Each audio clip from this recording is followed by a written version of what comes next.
I'm so excited for our sword lesson. Ugh. Moonlight spills through the leaves, illuminating the forest with gentle light. Long minutes pass, and as I stand in the clearing, bleh, I begin to feel restless. It isn't like Claude to be late. Is he tending to his injury? I hear a rustling in the leaves and turn immediately to see what the disturbance is, but the minute I do, I am pulled back by a strong force and my world goes dark. Before I can scream, I hear a gentle voice in my ears. Lesson 1, Lucette. When apprehended by an enemy that you can't see, remain calm and use your 5 senses to judge how best to get the upper hand. This voice is coming from right behind me. Aw, yeah. I knew you were gonna do this. You could have given me some warning, though. Claude? I become aware that this is the closest he's ever been to me, with my back pressed to his chest like this. Panicking disorients the mind. That is why you must remain cool under any circumstance. How could I not panic?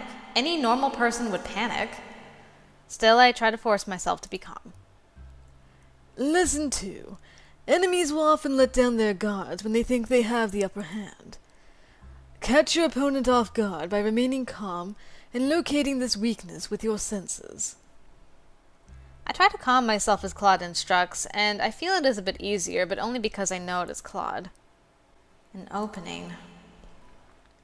I move as quickly as I can, stepping forward so that I can swing an elbow back at Claude's stomach. Before that happens, Claude has pulled me back to him, closing whatever distance I had put between us. In the process, he moves his hand from my eyes to my mouth. I can once again see the forest, but my words are muffled beneath his hand. Another thing to remember. You won't always be able to catch your enemy off guard by throwing punches or hits at them. Your opponent will usually always be stronger than you, Lucette. Remember what I said about a weakness. Enemies will often let their guards down when they believe they are winning. Just like I have. An opening? A thought occurs to me as I glance around me and then down at Karma's bandaged hand. Karma's bandaged hand is over my mouth. Is this an opportunity or a trick? What will you do, Princess? What kind of tactic would remove you from my grasp? He just said punching and pushing away does not always work. I'm not going to be able to topple him. As much as I don't want to bite his hand, because poor Karma, but... Sorry, boo! Yeah, I'm going to feel terrible about this, but I have to try. I try to shift my head to get enough space to bite down, and even Claude cannot hold me completely still as I squirm. Eventually, the hand over my mouth moves just enough for me to open my mouth, but I falter. I cannot bite the hand that I injured. Unable to do anything else, I mutely shake my head and I hear Claude groan. Ugh. In one swift motion, he pushes me down to the ground, pinning my hands by my head as he frowns at me. You're not even going to try and find an opening. I glare at him. I am not going to bite your hand. Bite my hand? I didn't even think of that. But you made it obvious. You put your hand over my mouth. I'd meant for you to try moving my hand. Pushing back a person's thumb usually causes their grip to loosen. How was I supposed to know that? Experience is the best means of practice, as they say. I have a complaint about that particular lesson, but I withhold it. That was a pretty good attempt, love, but not good enough, I'm afraid. I wasn't expecting you to come at me like that. I was expecting sword practice.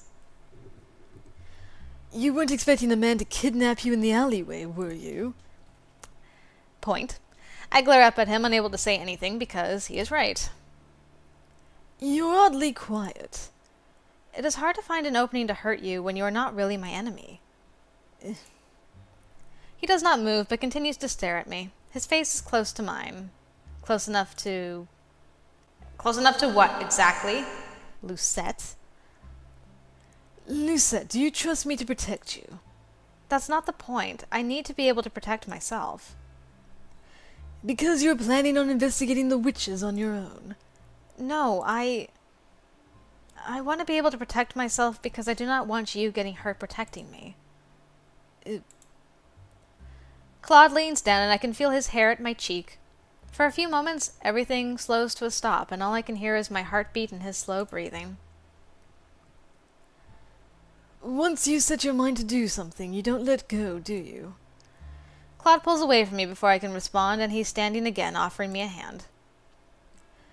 Let's get started with some sword work, then. The pleasant smile is back on his face. I can never tell what he's thinking at times like these. What are you really like, Claude? Aww. Chapter 7, Thorny Rose. 'Cause every rose has its thorn. When I returned to the margin later that night, my hands are scratched and I think I might have bruises on my arms. People are gonna think you were two Klingons out in the bush. Girl, Claude was not joking when he said he would not go easy on me. But he did compliment me more than once. Really now. Lucette, I've hit you quite a few times and you haven't uttered a single complaint. Impressive. Crying is for the weak. There's my girl. Though everyone should be sleeping, I notice that the light is still on at the tavern. I see Jurian and Garland up and at a table, speaking with each other and laughing. Aw, good. If Claude had come back with me, he would be happy to see this. You two are still up? They are not even surprised when they turn to face me. Good days like this are even better when stretched. I haven't been off duty in a long time. Did you both have a good time tonight? It was great. Oh. I don't know why I thought... No, never mind. I don't know. I goofed. I'm sorry. It was great. Garland knows these little places in the town that I've never even heard of before. I noticed that Jurian is more energetic than usual, her smile a little wider than normal. I wonder if she's drunk. Drunk on love, girl. I'm gonna get another drink. Another drink? Garland leans in toward me, his voice hushed. We already bought a replacement bottle when we were out today. We would never take anything from the margin without money. Right. Is Jurian drunk? Oh no, princess. Tipsy. It's like a buzz. Fades a lot quicker. Oh. Garland and I watch Jurian as she refills her glass at the bar. I have to thank you, princess. I would never have asked her out if you and Karma hadn't insisted on it. So you told her? Garland looks at me with a pleased smile. I'll take that as a yes. She didn't really realize until much later. I just asked her out for food and she thought that's all it was. Maybe Jurian really did need to be told bluntly. What happened? I told her. And we talked and remembered old times. He sounds like an old man. And I held her hand. I notice Garland flinch ever so slightly, but he's smiling. He looks pleased with himself. And the night's not over yet, so... Huh! He trails off with a hopeful smile before he raises his eyebrows at me. What about you and Karma? What about us? I've asked him to train me. Train? Princess, you've asked him to teach you how to use a sword? What's this? Our princess is going to pick up a sword? Jurian returns to the table, but I am too tired to properly join in the conversation. I should leave them to their conversation and head to bed. I need to get some rest if I want to start practicing at night. I excuse myself to head upstairs. What? Ugh. I am startled awake by an excruciatingly bright light. It is momentary, and when it is over, I am sitting in my bed, dazed and confused. My eyes burn. My hand flies to the pendant around my neck, where I see the second glass slipper with another piece. Why? Because I told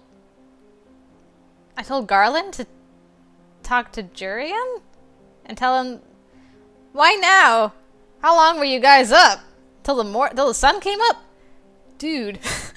Seriously? Or am I overthinking things? There it is. Not far now. There's another piece.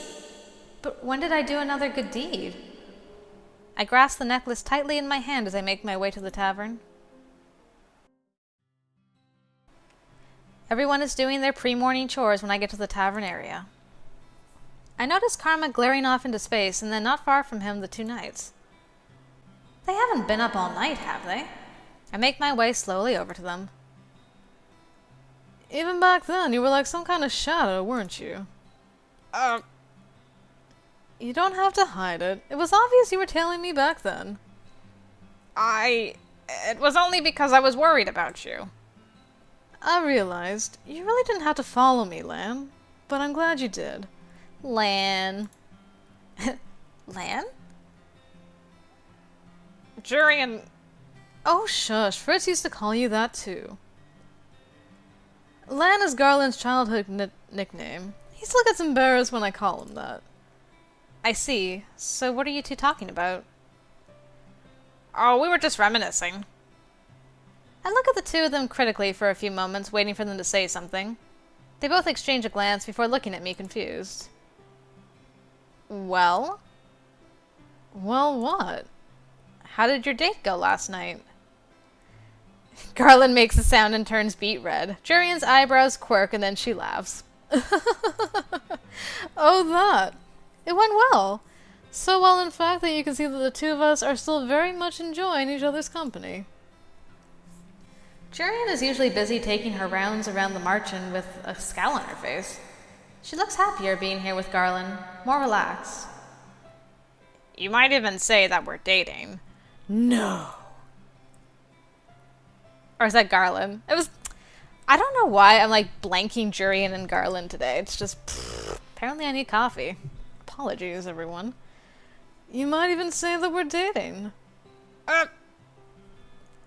Isn't it funny how red he gets, Princess? Yeah. Funny, yet endearing. You were blushing just as much yesterday when I... One more word, Lan, and I swear I'll punch you. Ah, Jurian! The two of them are both blushing now, and the scene is oddly comical. Who knew that the two great knights of the Order of Caldera could be so easily undone? Both of you are amusing to watch. The two of them stare at me, suddenly solemn-faced. I suddenly remember that one conversation the knights all had at the castle. They were talking about how they all had personal reasons for being knights, despite the fact that they all served the king. I had always thought Jurian and Garland were stoic and honorable, that their only reason for becoming knights was a sense of justice. Seeing them here, though, without that stoic facade, they feel more like people. My curiosity is piqued. Do you mind if I ask what your reasons were for becoming knights? Oh, my father was a knight. He put his life on the line for this kingdom. Jurian's father was a living legend in his own right, and he had the medals to back it up. My father wasn't around a lot, but I always admired him. Judging by the look on Jurian's face, it is clear to me that she really loves her father. Ah, Lucette. Keep breaking my heart with you and your father. My mother died when I was young, and because my father couldn't be around all the time to take care of me, I ended up practically living with Lan and his family. Lan always got annoyed when I called him my brother. Aww. Now I know why. Jurian wanted to follow in her father's footsteps. Then why did you join the Knights, Garland? Because he wanted to watch over me. I never knew you blushed so easily, Garland. Garland seems to blush even harder at that, and Jurian's laughter becomes infectious. I feel amusement begin to bubble up as I watch the two of them. But a cold voice cuts through their laughter in the atmosphere like a hot blade through ice. Claude, what is going on with you, Claude? Could you keep it down over there? I turn and see that Claude's eyes, normally so warm, are cold. His usual smile is gone, replaced with a deep scowl. Oh, we're sorry. He's still glaring at the two of them. Oh, I can tell him about the necklace. Karma, I got another piece to my necklace. Another good deed. Claude turns his gaze to me, but the frown doesn't disappear. That's nice, darling. His voice is calm, but flat and lacks any enthusiasm. That felt lackluster, and oddly disappointing. A good deed? Congratulations, Princess! You're close to breaking your curse. What did you get the good deed for? I'm not sure, actually. Oh. Maybe it was for helping Lan confess? I hear you and Karma went out of your way to help make it happen. That happened yesterday, though. Maybe the magic was waiting to see what became of Garland and I? Claude makes a dismissive hand gesture from his table, frowning. Claude, what is happening with you? What's happening with me? I'm choking. If you two insist on being so affectionate, you should get a room. Affectionate? Jurian's smile has faded away into a dangerous scowl. Where Garland looks confused, Jurian looks notably irritated. The shadow is still there on his face. Claude does not look okay at all.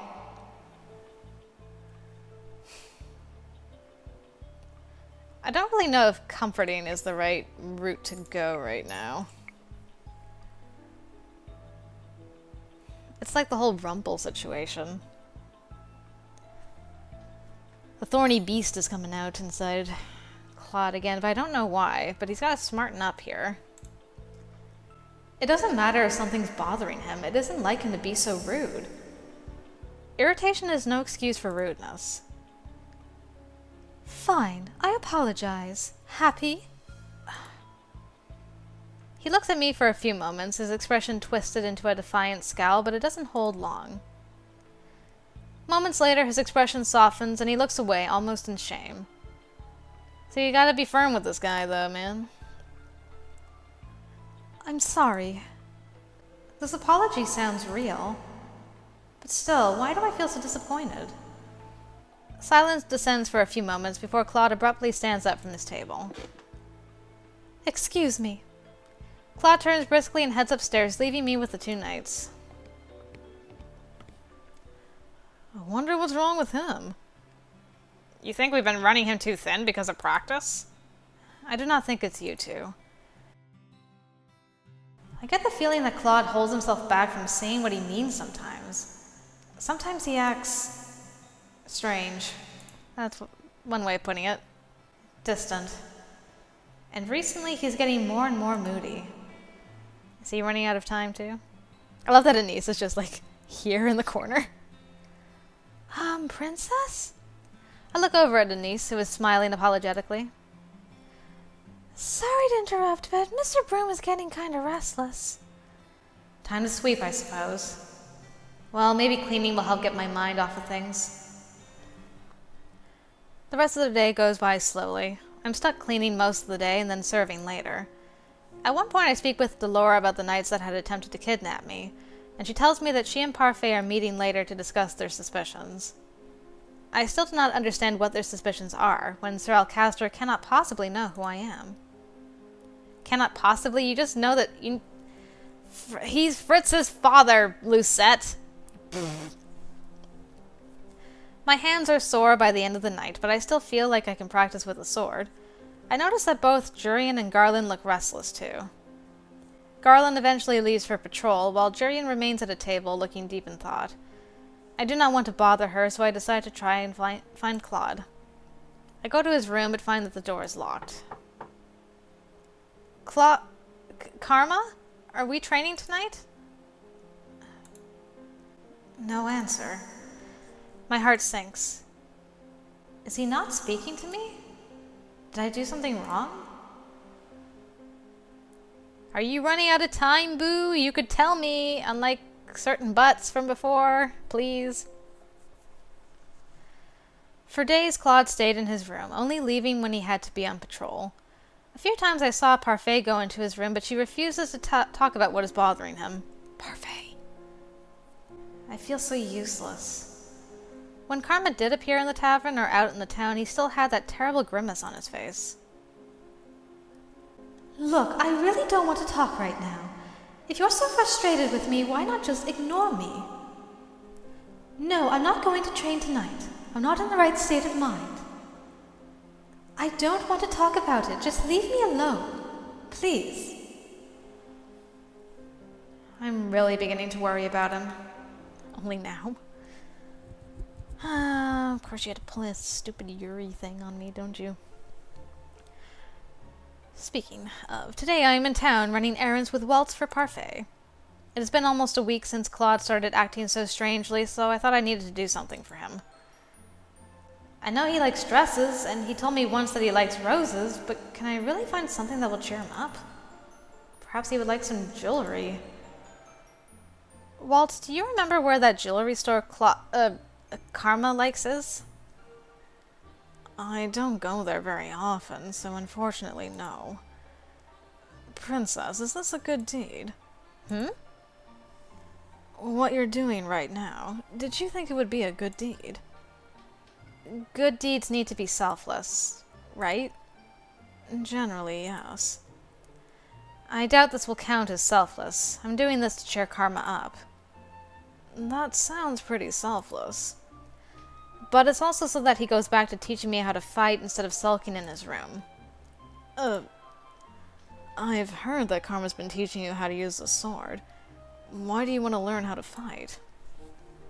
Because I want to be able to protect myself, and it's not like I can use magic.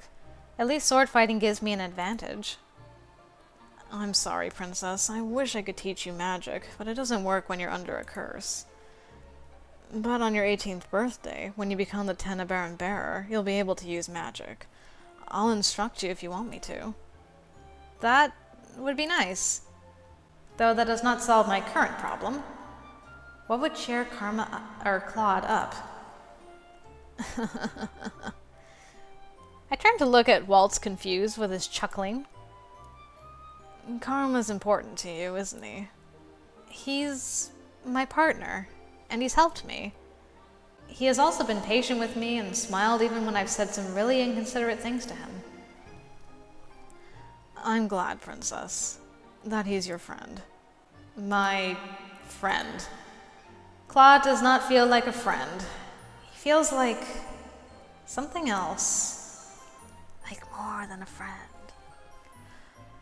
Oh, Princess, is this the one you were searching for? Walt points to a peddler sporting different kinds of jewelry, and I instantly make my way toward it. There are all kinds of glittering things displayed, and for a few moments I feel myself drawn to everything. Then I notice the price tags. I barely have any money left from when the king gave me that pouch. I cannot afford any of this. Maybe we should do our errands first and then look for a gift. Maybe we'll find something as we look through the stores. But if I don't get Claude's gift today, I may not be able to give it to him tonight.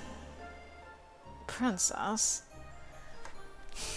I mean, it doesn't have to be tonight for you to give him a gift.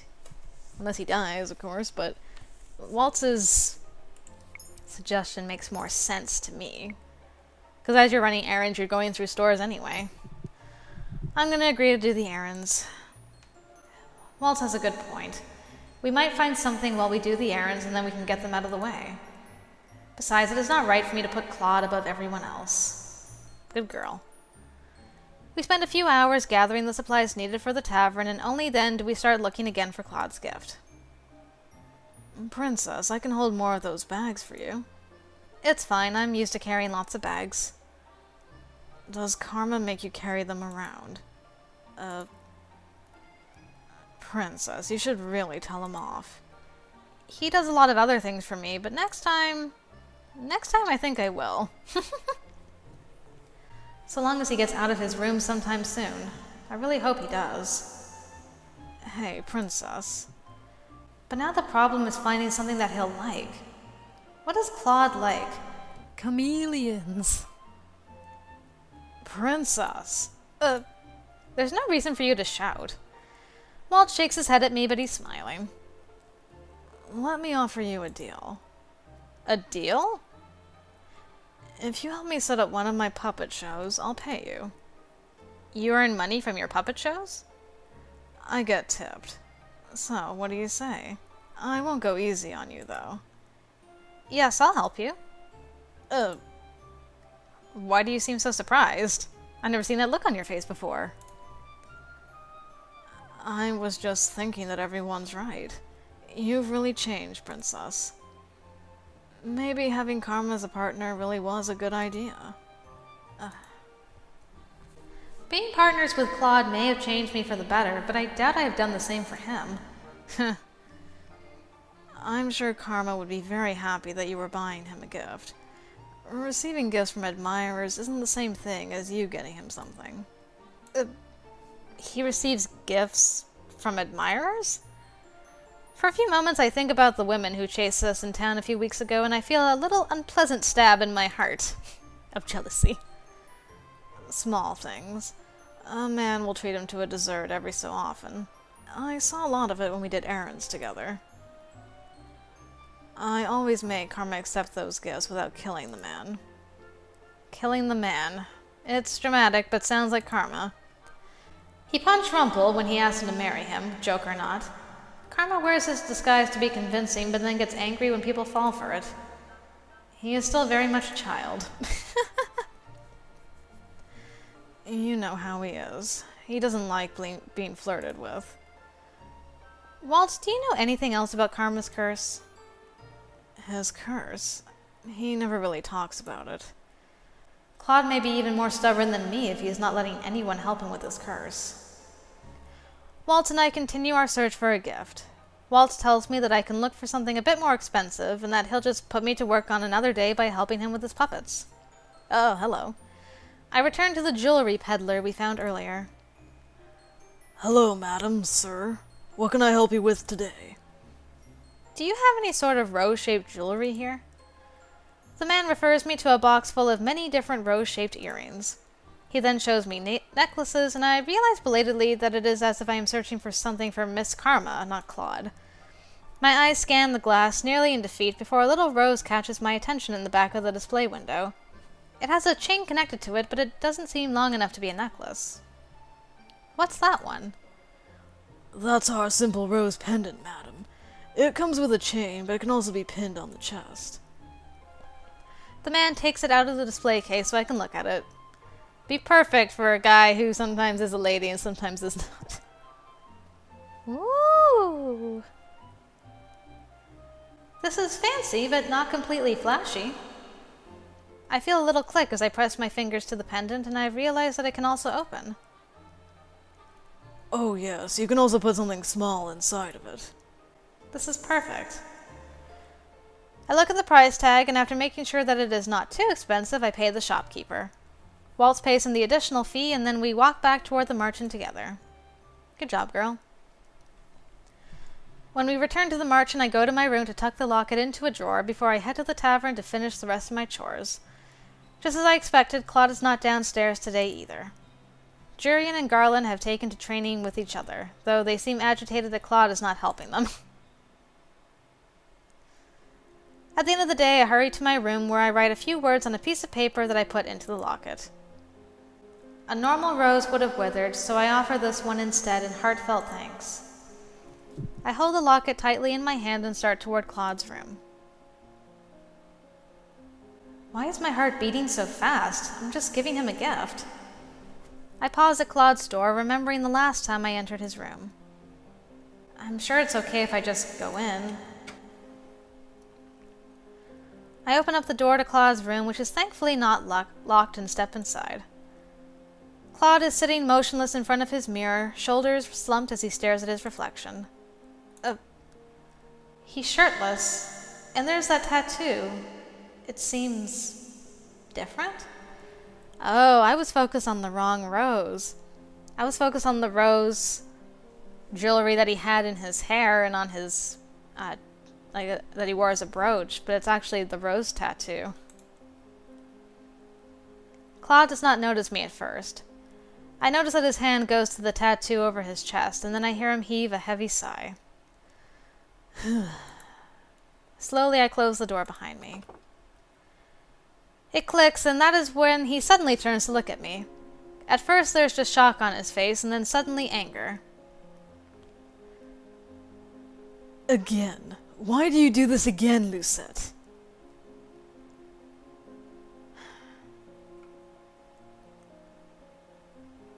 We need to talk. We need to talk. came to give him something, but I also want to speak with him. I haven't seen Claude in a while. Why? Because you've been doing everything by yourself lately? You came to complain? No, I wanted to check on you. Princess, can you not read the mood? You could have at the very least knocked. Hi! In no time at all, Claude is suddenly right in front of me, his hands outstretched on either side of me, pinning me to the wall against the door. Ugh. His face is so close, his expression so fierce that I cannot even bring myself to think of a way out. The only thing I can do is stare at him levelly, without getting angry, without crying. I will not show any weakness. Why? Why aren't you struggling or screaming at me? That's what the Lucette that I know would do. Then you do not know me as much as you think you do. And you know nothing about me. I already have a retort prepared when I stop, realizing that he is right. I barely know anything about him. No, I don't. But I'd like to. Why do you insist on poking your nose into others' business? We're partners. That's the only reason. It has to be. I'm supposed to help you, so why do you keep secrets from me? Help me. His lips quirk, but his smile is sardonic. Claude, I want to help you.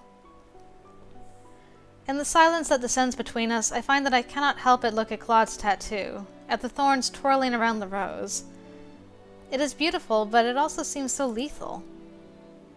When I glance at Claude again, he looks crestfallen, his eyes glittering like he might be on the verge of tears. Secrets are secrets for a reason, Princess.